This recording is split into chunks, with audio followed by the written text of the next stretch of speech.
अस्सलाम वालेकुम स्टूडेंट्स। तो आज हम लेक्चर 75 से स्टार्ट करेंगे। ये फाइनल ईयर की प्रिपरेशन वीडियोस हैं। अच्छा, इसके नोट्स तैयार हो गए हैं, मैं डिस्क्रिप्शन में डाल दूँगी, आप वहाँ से ले सकते हैं।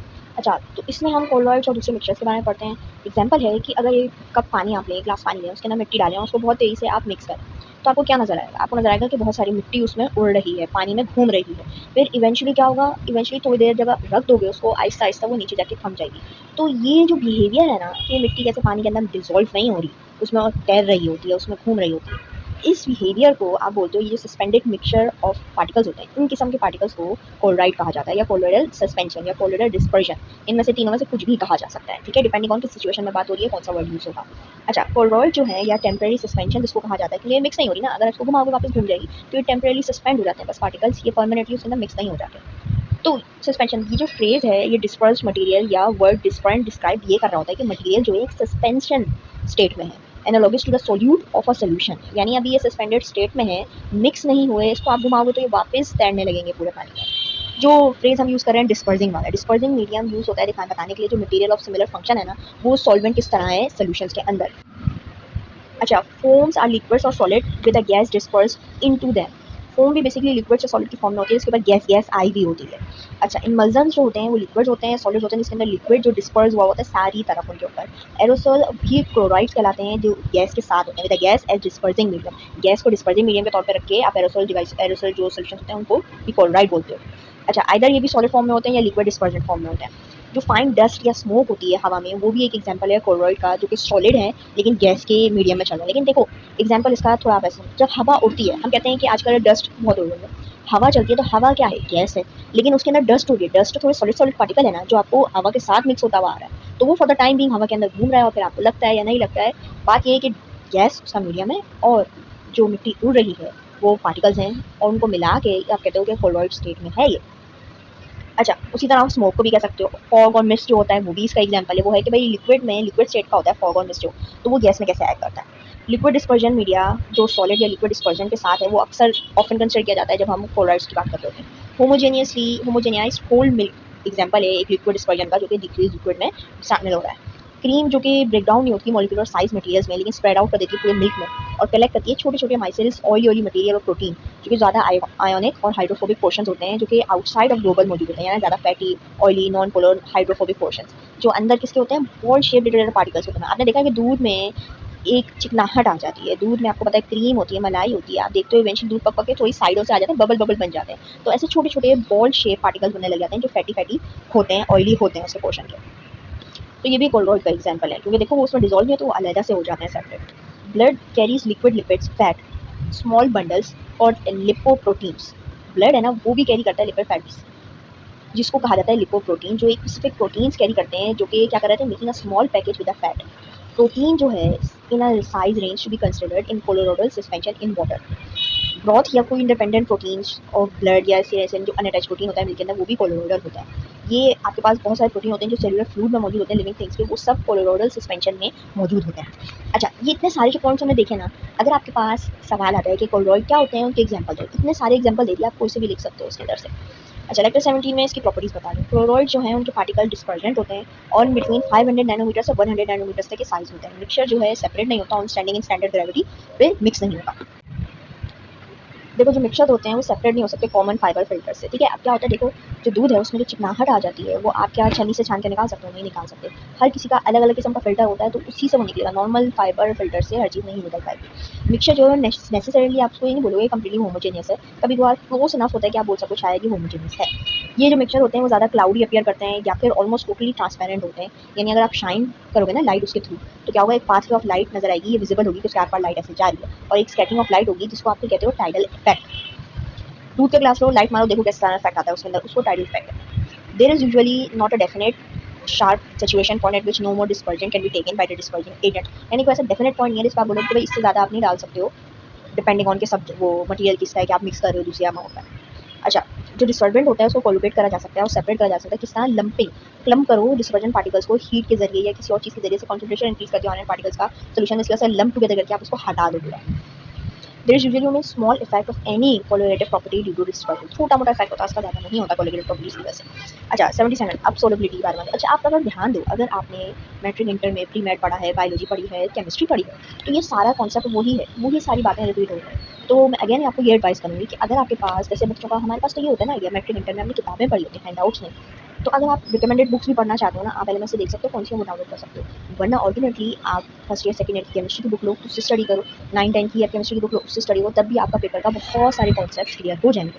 अच्छा, सोलबिलिटी जो है सोल्यूशन की, वो किस तरह मेजर की जाती है, हाउ मच सोल्यूट उसके अंदर डिजॉल्व हो सकता है उस सॉल्वेंट के अंदर, इस तरह उसकी सोलबिलिटी मेजर किया सकते हैं। कितना, देखो पानी है, पानी के अंदर एक लिमिट अमाउंट ऑफ चीनी आप डालोगे वो तभी डिजॉल्व होगी, उसके बाद वो डिजॉल्व होना बंद हो जाएगी, चीनी रह जाएगी, नहीं मिक्स होती बाकी पानी में। तो ये बोल रहा है कि कितनी चीनी डालनी जरूरी है सॉल्वेंट पानी के अंदर। तो इस तरह आप देखते हो कि सोलबिलिटी क्या है उस सोल्यूशन की, यानी कितना घुल सकती है उसमें चीज़।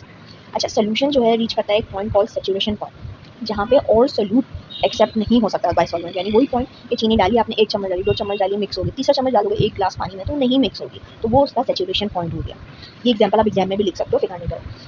Any further addition of solute will result in solute mixed with the saturated solution। ये solid particles उसके रह जाएंगे, वो मिक्स नहीं हो पाएंगे। आइदर जो सॉल्वेंट और सोल्यूट का पेयर है उसके अंदर एक कैरेक्टरिस्टिक्स और सोलबिलिटी का कि एक गिवन टेम्परेचर की बात होता है। यानी देखो, अगर नॉर्मल टेम्परेचर आप चीनी मिक्स करोगे वो रुक जाएगी, लेकिन वही चीनी पानी आप चूल्हे पर रख के पकाओ तो वो मिक्स हो जाएगा, शीरा बनने लग जाएगा उसका।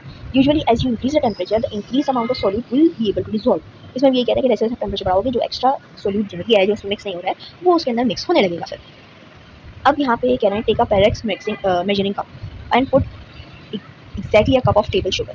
1 कप उसके अंदर टेबल शुगर डालो, हीट करो पानी को कि जब तक वो बॉईल ना हो जाए, और फिर उसको पोर कर दो छोटे छोटे अमाउंट में, और देखो कि वो चीनी किस तरीके से मेल्ट होती चली जाती है।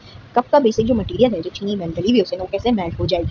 इसको कंटिन्यू करते रहो कि एड बॉईल वाटर करते रहो जब तक वो 1 मार्क के कप पे ना चली जाए। बेसिकली एग्जांपल दे रहा है आपको, एक्सपेरिमेंट थोड़ा सा करने को बोला है कि 1 कप में मेजरिंग कप लो, ठीक है ना, इसमें मेजर लगा वो, उसमें आप चीनी भर के डालो, फिर उसमें पानी उबला हुआ थोड़ा थोड़ा करके डालो, तो आप देखोगे किस तरह वो चीनी का लेवल, आपने अगर 200 ml पे रखा हुआ है तो मेजरिंग कप में बेकिंग टूल्स वगैरह होते हैं घर में, तो उससे वो कितना कम होता हुआ जा रहा है, जैसे जैसे आप पानी डालो वो मेल्ट होकर कम हो जाएगा।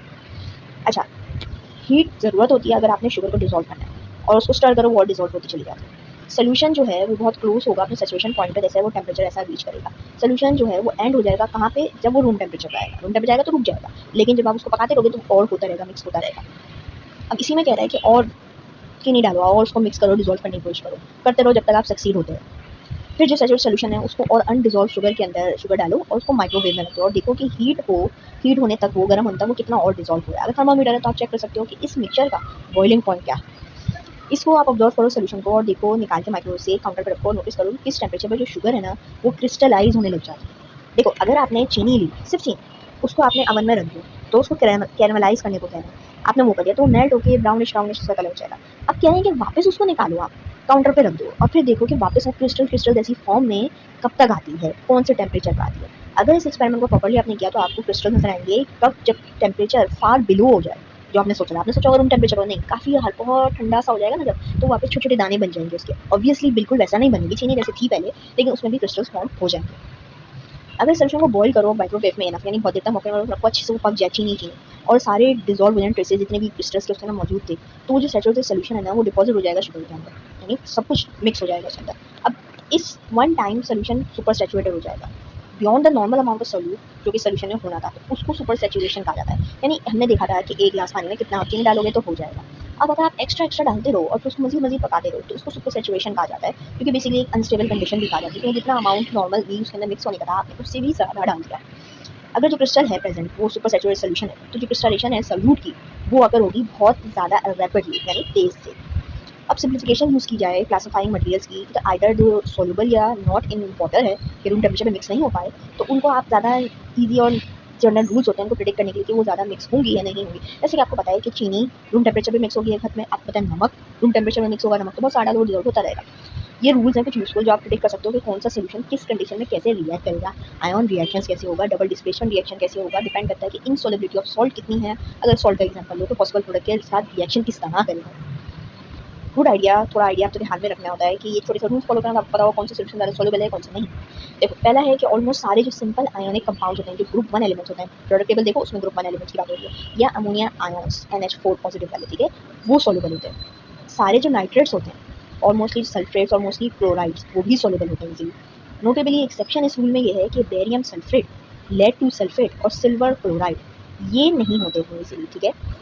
मोस्ट जो हाइड्रो ऑक्साइड होते हैं, कार्बोनेट्स होते हैं, सल्फेट्स होते हैं, सल्फाइड्स होते हैं, फॉस्फोरेट्स होते हैं, वो क्या होते हैं, वो इनसॉल्युबल होते हैं, एक्सेप्ट मोस्टली वो इनसॉल्युबल एक्सेप्ट किसमें, for the compounds of rule, यानी इन कंपाउंड्स के साथ सॉल्युबल हो जाते हैं। बेरियम हाइड्रो ऑक्साइड जो कि सॉल्युबल है, इस ग्रुप में। अच्छा, सॉल्वेशन और डिसोसिएशन।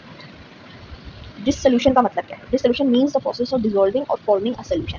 एक सॉल्यूशन को डिसॉल्व करना या फॉर्म करने के प्रोसेस को डिसोल्यूशन कहा जाता है। डिसोल्यूशन कब होता है? जब सॉल्यूट जो है सेपरेट हो जाते हैं आयन्स या मॉलिक्यूल्स में, और हर आयन और मॉलिक्यूल जो है वो सराउंडेड होता है मॉलिक्यूल्स ऑफ सॉल्वेंट के। इंटरेक्शन जो इन सॉल्यूट पार्टिकल्स के दरमियान होती है और जो सॉल्वेंट मॉलिक्यूल्स हैं उनके दरमियान, उसको सॉल्वेशन कहा जाता है। सॉल्वेटेड आयन या मॉलिक्यूल जो है वो सराउंडेड होता है किससे? Bye solvents. डायग्राम देखो, उससे आपको डाला हुआ है, एन की दिया हुआ है। Sodium ion solvated by water. Technically जो सॉल्वेंट होता है उसकी क्या होता है? Can mean anything that is the most abundant compound of homogeneous mixture. यानी होमोजेनियस मिक्सचर में ज़्यादा अमाउंट किस एलिमेंट का है, किस सब्सटेंस का है, उसको आप कह सकते हो ये solvent. You but usually it means a volatile liquid. Usually एक वोलेटाइल लिक्विड की बात हो रही होती है जो कि चीज़ों को ज़्यादा इजीली डिसॉल्व कर सकता हो। वोलेटाइल का मतलब जो इजीली इवेपोरेट हो सकता हो, जैसे वाटर है, अल्कोहल है।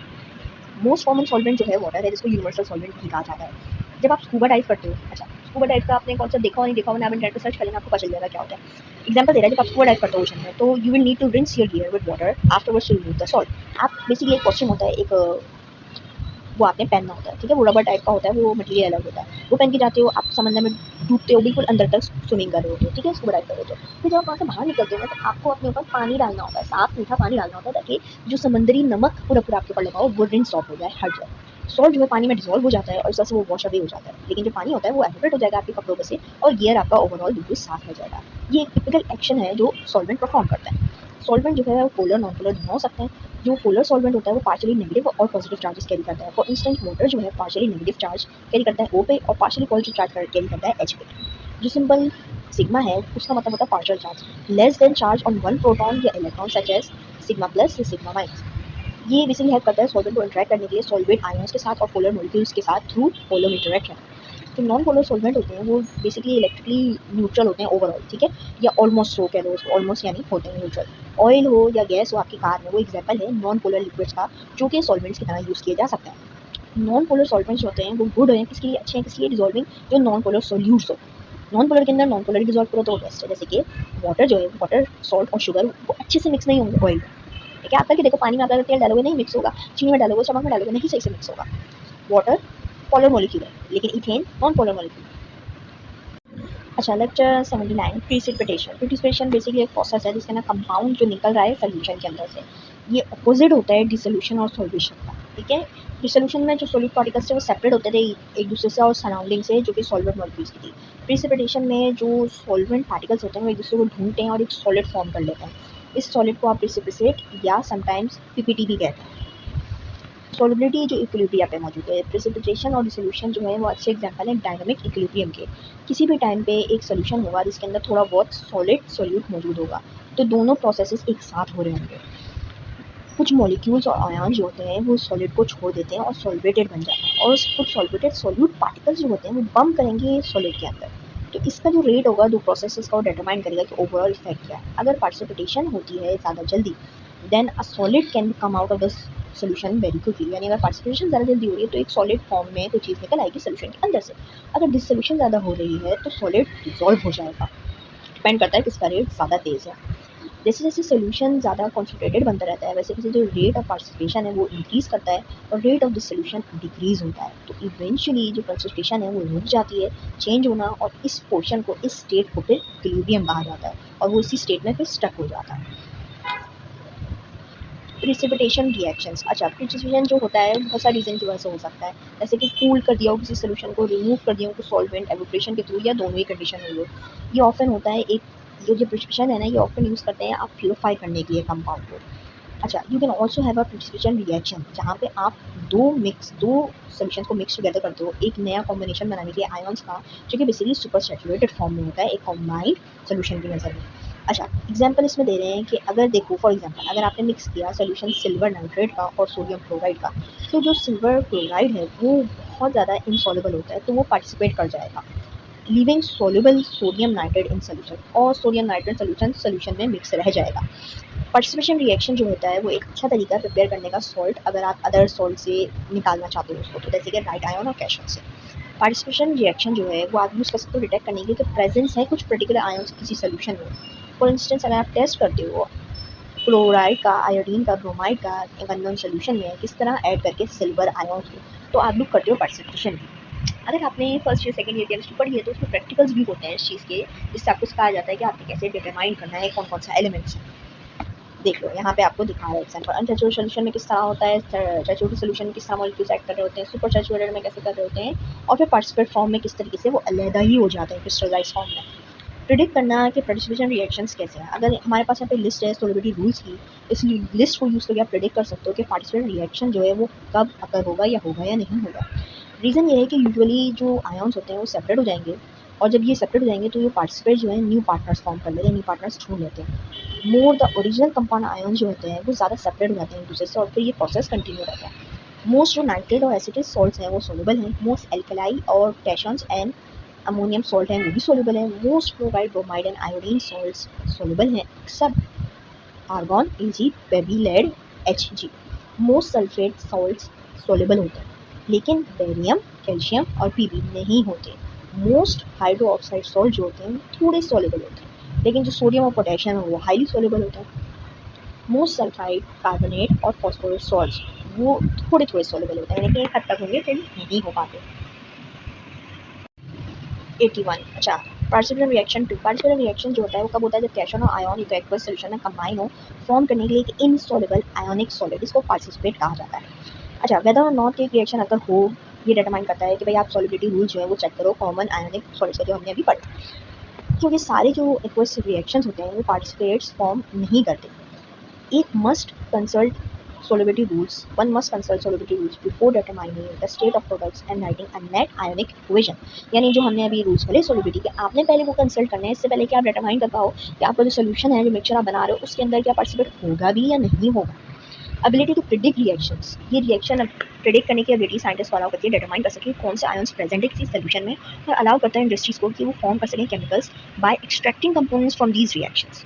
प्रॉपर्टीज पार्टिसिपेट्स की क्या, पार्टिसिपेट जो है इनसॉल्युबल आयनिक सॉलिड प्रोडक्ट्स होते हैं रिएक्शन के जो फॉर्म किए जाते हैं व्हेन सर्टेन कैशन और आयन्स कंबाइन होते हैं एक एक्वस सॉल्यूशन में। डेफिनेशन है हम बार-बार पढ़ रहे हैं सेम चीज़। डिटरमाइनिंग फैक्टर्स जो कि फॉर्मेशन एक पार्टिसिपेट के लिए हैं ज़रूरी, वो वेरी कर सकते हैं, फिक्स नहीं है, थोड़ी वेरी हो जाते हैं।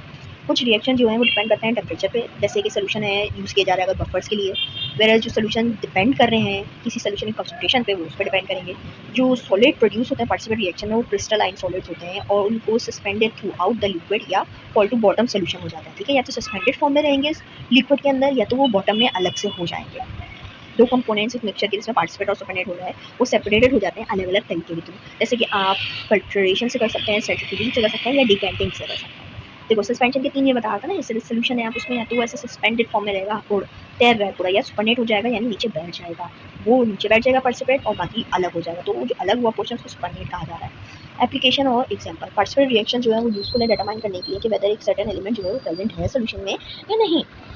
जो अगर एक पार्टिसिपेट फॉर्म हुआ है जब कोई केमिकल रिएक्ट करता है लेड के साथ, for example presence of lead in water source could be tested by adding the chemical and monitoring for participate formation. Chemical को ऐड करो फिर आप मॉनिटर कर सकते हो कि पार्टिसिपेट फॉर्मेशन हो रही है या नहीं, पता लगाने के लिए उस पानी में लेड मौजूद था या नहीं। इन एडिशन पार्टिसिपेशन रिएक्शन होता है कब आप यूज़ करते हो उसको एक्सट्रैक्ट करने के लिए एलिमेंट्स को दूसरे सोल्यूशन से, जैसे कि मैग्नीशियम को सी वाटर से। पार्टिसिपेंट रिएक्शन तब भी ऑकर होता है ह्यूमन बॉडी के अंदर, कब, कहाँ, कैसे, एंटीबॉडीज और एंटीजेंस के दरमियान भी अगर होता है। हाउएवर जो इन्वायरमेंट है जिसके अंदर ये अकर हो रहा है वो अभी भी स्टडी करी जा रही है, तो उसके बारे में मज़ीद डिटेल में पढ़ेंगे कि अंडर ऑब्जर्वेशन है कि इंसान के अंदर यानी एंटीबॉडीज और एंटीजेंस के अंदर कैसे होता है पार्टिसिपेशन।